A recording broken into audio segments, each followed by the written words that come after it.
ఇక వ్యవసాయంపై ఏపీ శాసనమండలిలో వాడి వేడిగా చర్చ జరిగింది. కేంద్ర ప్రాయోజిత పథకాలని వైసీపీ ప్రభుత్వం నిర్వీర్యం చేస్తుందంటూ మంత్రి అచ్చెన్నాయుడు మండిపడ్డారు.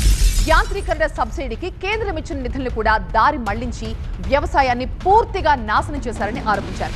అయితే అచ్చెన్నాయుడు వ్యాఖ్యలను మండలి విపక్ష నేత బొత్స సత్యనారాయణ తప్పుపట్టారు. వ్యవసాయం దండగాని ఎవరు మాట్లాడారో ప్రజలకి బాగా తెలుసన్నారు బొత్స. రికార్డులున్నాయి.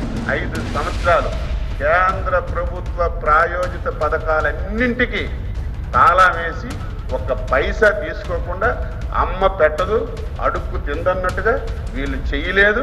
కేంద్ర ప్రభుత్వం ఇచ్చింది వాడుకోలేదు. ఈ రాష్ట్రాన్ని పూర్తిగా తగలబెట్టినటువంటి ప్రభుత్వం గత ప్రభుత్వం.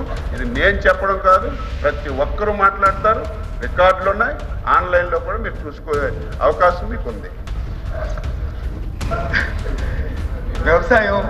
వ్యవసాయం అంటే ఏ ప్రభుత్వం పేటెంటో, వ్యవసాయం అంటే ఏ ప్రభుత్వం సొంత దండగన్నారో ఈ రాష్ట్ర ప్రజలందరికీ తెలుసు. ఆ విషయానికి మనం వెళ్ళదు.